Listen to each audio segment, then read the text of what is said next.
જય દ્વારકાધીશ મિત્રો, સત્ય ઘટના પર આધારિત ગોપનીયતા જાળવવા પાત્રોના નામ, સ્થળ અને સમય ઘટનાક્રમના ઓથોચિત ફેરફાર કરવામાં આવ્યા છે.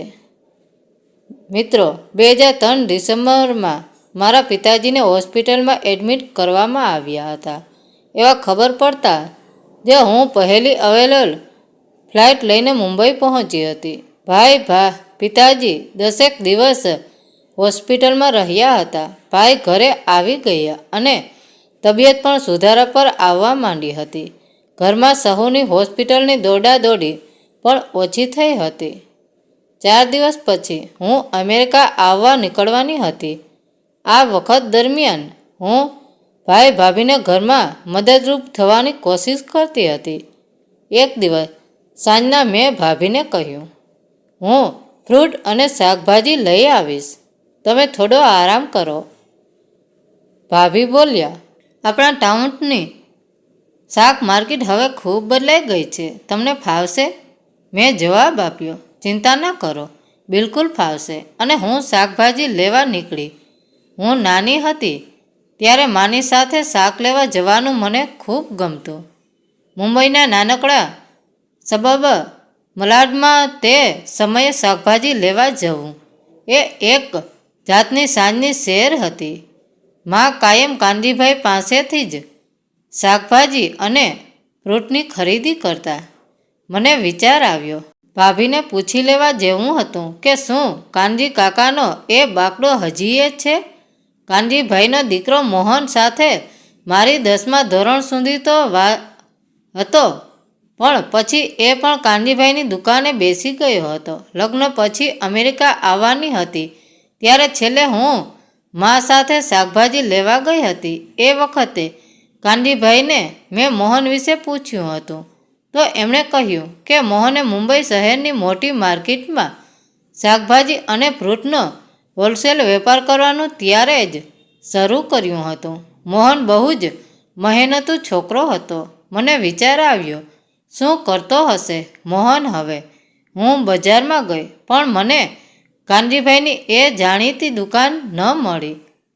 હવે શાકભાજીવાળા એક વિશાળ છાપરું બાંધેલી અનેક લેનવાળી નિશ્ચિત જગા પર દુકાનના લાયસન્સ લઈને બેસતા હતા. મને પહેલીવાર લાગ્યું કે વર્ષોના વહાણા વાતા જાણીતી જગ્યાઓ પર અજાણ્યા પણની ધૂળ બાજી ગઈ છે. હું ક્યારથી શાકભાજી લઉં એ નક્કી કરતા બધે આમ તેમ જોતી હતી. હું ઊભી રહી અને સહેજ ઉંમર લાયક લાગતા એક ભાઈની દુકાનેથી શાકભાજી અને ફ્રૂટ લીધા. મારાથી અનાયાસે એમને પૂછાઈ જવાયું, ભાઈ, ઘણા વર્ષો પહેલાં કાનજીભાઈ અને એમનો દીકરો મોહન અહીં શાકભાજી વેચતા, તમને એમના વિશે કશી ખબર છે? હા, હવે તો કાનજીભાઈ નથી રહ્યા, પણ એમના દીકરા મોહનને હવે રેડીમેડ કપડાની દુકાન કરી છે. આ લેનમાંથી જેવા બહાર નીકળશો અને ડાબી બાજુ મેઇન રોડ પર આવશો કે તરત જ પહેલી દુકાન દિવ્યા ગારમેન્ટ કાનજીભાઈના દીકરા મોહનની જ છે. અને હું 2-3 મિનિટમાં જ મોહનની દુકાન પર પહોંચી ગઈ. હું અંદર ગઈ. ગલા પર લગભગ 23-25 વર્ષની લાગતી કોઈ યુવતી બેઠી હતી અને દુકાનમાં કાઉન્ટર પાછળ 4 સેલમેન ગ્રાહકો સાથે વ્યસ્ત હતા. મેં ગલા પર બેઠેલી એ યુવતીને પૂછ્યું, મારે મી મોહન પટેલને મળવું છે, તેઓ અહીં દેખાતા નથી, તો ક્યારે આવશે એ જણાવી શકશો? હું એ સમયે પાછી આવી જઈશ. એ યુવતીએ મને હિન્દીમાં પૂછ્યું, આપ કોણ? મારું નામ જયશ્રી મરચંડ સોરી જયશ્રી કાપડિયા છે. હું અને મોહન સાથે ભણતા હતા. બેસો, હું હમણાં જ બોલાવી આપું છું. મને હિન્દીમાં જ જવાબ આપતા એણે ફોન જોડ્યો. હું સામી દિવાલ પાસે મૂકેલી ખુરશી પર બેઠી અને એટલામાં જ મેં કાઉન્ટર પાછળનું બારણું ખોલતા જોયું અને ઘેર હી રોજ મોહનના મોઢા પર આશ્રય અને આનંદ શ્રીમદ ભાવ હતા. અરે તમે ક્યારે આવ્યા? એ કાઉન્ટર પરની ડાબી બાજુ પર આવેલો દરવાજો ખોલીને મારી ખુરશી પાસે આવ્યો. હું તમે ક્યારથી થઈ ગઈ? હું તો તને તું જ કહીશ મોહન. એણે હાથ જોડીને હસીને કહ્યું, ચાલ અંદર આવ. તારી ભાભી મંદિરે ગઈ છે અને 5 મિનિટમાં તો આવી જવી જોઈએ. અને અમે દુકાનની પાછળના ભાગમાં આવેલા ઓસરીવાળા એક રૂમમાં ગયા. ત્યાં સોફા પર બેઠા મોહને પૂછ્યું, તારી ભાભી હમણાં જ આવવી જોઈએ, પણ એ કહે તું ક્યારે આવી? આપણા ક્લાસના કોઈ ફ્રેન્ડને મળી કે નહીં? હજુ કેટલા દિવસ છે? ડિનર માટે ઘરે આવવાનું રાખ. આપણે અહીં માવે રોડ પર જ ઘર છે. મેં એને આવવાનું કારણ કહ્યું અને પછી કહ્યું કે આ વખતે તો નહીં, પણ ભવિષ્યમાં નક્કી આવીશ. એણે મારા પરિવાર વિશે અને મારા પતિ વિશે, વિનુ વિશે પૂછ્યું અને હું અમેરિકામાં શું કરું છું વગેરે વાતો કરી. મેં મોહનને પૂછ્યું, તારે કેટલા બાળકો છે અને તેઓ શું કરે છે? મોહન આઈ સી કે તે ગાંધી કાકાનું કામ બંધ કરીને આ નવું કામ લીધું છે. બાળકોમાં તો એક જ દીકરો છે, એનું નામ સંજય. એને 4 વર્ષનો મૂકીને મારી પહેલી પત્ની ગુજરી ગઈ હતી. પછી મેં બીજા લગ્ન કર્યા, પણ બીજું બાળક નથી. મારી નવી જીવનસંગીએ જ મારા એ દીકરાને ખૂબ જતનથી મોટો કર્યો છે. હવે એની આંખ ભરાઈ આવી હતી. બરાબર તો છે ને બધું? તારો સંજય સારો છે ને? મોહન હવે સ્વસ્થ થઈને એક નિસ્વાર્થ સાથે બોલ્યો, શું કહું તને? જરાક લાંબી વાત છે. મેં માત્ર એટલું જ કહ્યું, સોરી, તને તકલીફ પહોંચાડવાનો ઈરાદો નહોતો. તને જરા જેટલો પણ ત્રાસ થતો હોય તો મને કશું નથી જણાવવું. તને આટલા બધા વર્ષે મળી એનો ખૂબ આનંદ છે. બસ એવી વાત નથી જયું. અને તારી પાસે વાત કરવામાં પણ મને કોઈ વાંધો નથી. મારા દીકરાને તે શું થવાનું હતું એ તો મોજ કરે છે મારી જેમ. એ પણ માંડ 10મી સુધી ભણ્યો અને 15-16 વર્ષનો થયો ત્યારથી મારી સાથે ધંધે લાગી ગયો. મારો ફૂડ અને વેજીટેબલનો હોલસેલરનો ધંધો તો સંજયે સરસ ચલાવ્યો. એટલું જ નહીં, એણે આ બધું એક સપોર્ટર કરવાનું ચાલુ કર્યું. સાઉથ મુંબઈમાં સંજયે સરસ ફ્લેટ પણ લઈ લીધો.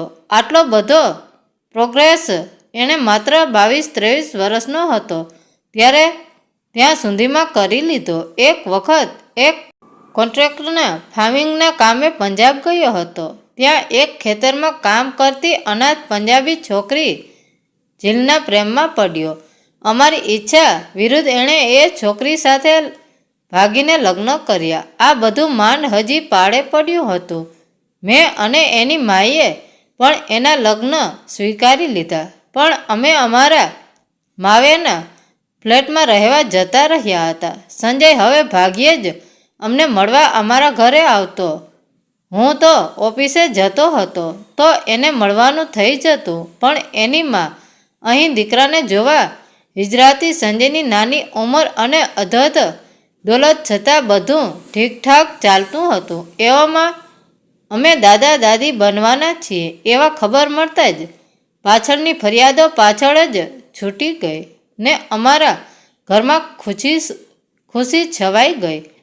પણ એ કેટલી ટૂંકી હતી એની ત્યારે કયા ખબર હતી. જીલ મારી ડૉક્ટર ઇન લોને એક બાળકીને જન્મ આપ્યો. એનું સરસ મજાનું નામ પડ્યું દિવ્યા. એના જન્મ પછી 1 વર્ષમાં જ મારા એ કપૂતે જીલ અને દિવ્યાને ઘરમાંથી કાઢી મૂક્યા. મારો સંજય ના મારો કહેવાનું મન નથી. હવે લાટ સાહેબને સાઉથ મુંબઈના પૈસાદારો વચ્ચે મોટી ગાડીઓમાં અને ક્લબોમાં ફરતો રહે. એક વખત ખેતરમાં મજૂરી કરનારી પંજાબી છોકરી જીલને એને વિશે તો એમની દીકરી દિવ્યાને લીધે એને સોસાયટીમાં હરવા ફરવામાં શરમ આવવા માંડી હતી. જીલ બિચારી ક્યાં જાય? એ રડતી રડતી અમારા ઘરે દિવ્યાને લઈને આવી. મોહન શ્વાસ ખાવા થંભ્યો. પછી કહે, અમે અમારા દીકરા સાથે બધા જ સંબંધો તોડી નાખ્યા છે. અમને તો શરમ આવે છે કે અમારો દીકરો નઠારો નીકળ્યો. હું પણ જરા મૂંઝવણમાં પડી અને શું બોલવું એ સમજાયું નહીં. એટલામાં જ પાછલી ઓસરીમાંથી મોહનની પત્ની સ્ટોલર બાબા ગાડી લઈને રૂમમાં આવી. મોહને મારી ઓળખાણ કરાવી. એટલામાં સ્ટોલરમાં સૂતેલી બાળકી જાગીને અંદર બેસી ગઈ. બહુ વહાલથી મોહનની પત્નીએ એને પોતાના હાથમાં ઉંચકી લીધી. આ છે દિવ્યા, અમારી પોતરી, અમારી લક્ષ્મી. જે પણ બધું છે તે અમારી આ દીકરીને કારણે જ છે. આજે એ 4 વર્ષની થઈ તો હું એને મહાદેવના મંદિરે લઈ ગઈ હતી. મેં એને ઉચકવા માટે હાથ લાંબા કર્યા, પણ એણે ગભરાઈને એની દાદીના છેડામાં મોઢું છુપાવ્યું અને એના ગળે જોરથી વીંટળાઈ ગઈ. મોહને કહ્યું, સોરી જયુ, દિવ્યા ઓટિસ્ટિક છે. એને અજાણ્યાની ખૂબ બીક લાગે છે. હું અંદરથી ચોંકી ગઈ, પણ મોહને ખૂબ સહજતાથી કહ્યું હતું, આથી આ ચમકારો હું કંટ્રોલ કરી શકી. હું બોલી, અન્ડરસ્ટેન્ડ, એપોલોજીની કોઈ જરૂર નથી. તારી ડોટર ઇન લો બહાર ગઈ છે. મોહન ખૂબ જ સરળતાથી બોલ્યો, અરે ના, ગલા પર બેઠી હતી તે જ તો મારી ડોટર ઇન લો છે. જીલ, હું સાંભળતી જ રહી ગઈ. હવે મેં શાકની થેલી હાથમાં લીધી, મોહનની પત્નીની રજા લીધી અને દિવ્યાને ફ્લાઇંગ કિસ કરી. મોહનની પત્ની ખૂબ જ ઉમંગથી બોલી, માફ કરજો જયુબેન, દિવ્યાને બહાર કસ્ટમરો વચ્ચે હજુ નથી લઈ જતા, પણ હવે અમે તેને ખાસ આવા બાળકોની સ્કૂલમાં મૂકી છે. તમે જ્યારે અમેરિકાથી ફરી પાછા આવશો ત્યારે દિવ્યા તમારી સાથે જરૂર બોલશે અને રમશે ખરું ને. દિવ્યાએ હજુ દાદીના ગળે 2 હાથ વીંટળીને રાખ્યા હતા. મોહન બોલ્યો, ચાલ તને દિવ્યાની માની ઓળખાણ કરાવું. પછી દિવ્યા તરફ ફરીને બોલ્યો, દિવ્યા, દાદીને હેરાન ન કરતી બેટા. દાદા આમ ગયા અને આમ પાછા આવ્યા, ઓકે? અને દિવ્યાના માથે હાથ ફેરવ્યો. મારી હાજરી હોવાથી દિવ્યા પાછળ ફરીને જોવા જ નહોતી માગતી. મોહનની પત્નીને નમસ્કાર. હું મોહનની પાછળ ગઈ. દુકાનમાં મોહને મને જીલની ઓળખાણ કરાવી. મોહને ખૂબ ગર્વથી કહ્યું, આ મારી વહુ જીલ હવે પ્રાઇવેટ ટ્યુશન લઈને અંગ્રેજી અને એકાઉન્ટિંગ પણ શીખી રહી છે. મારી આખી દુકાન 2-4 વર્ષમાં મારી દીકરી જીલ ચલાવતી થશે. ત્યારે દિવ્યાનો આ દાદા ને દાદી પૂરેપૂરા રિટાયર્ડ થઈશું. દિવ્યાએ જ અમને ત્રણેયને અમારી આ નવી ઓળખાણ આપી છે. જતાં જતાં જીલના હાથમાં દિવ્યા માટે સુકનના પૈસા આપતા કહ્યું, બેટા, મને ના ન પાડતી. આ તો બ્લેસિંગ છે. બિસાઇડનો આજનો દિવસ સાચે જ યાદગાર છે. આજે મને દિવ્યાની મમ્મીની અને દિવ્યાના દાદા દાદીની ઓળખાણ થઈ છે. તે હું જિંદગીભર નહીં ભૂલું. જતાં જતાં મેં જીલને મારી કીકીઓમાં સમાવી.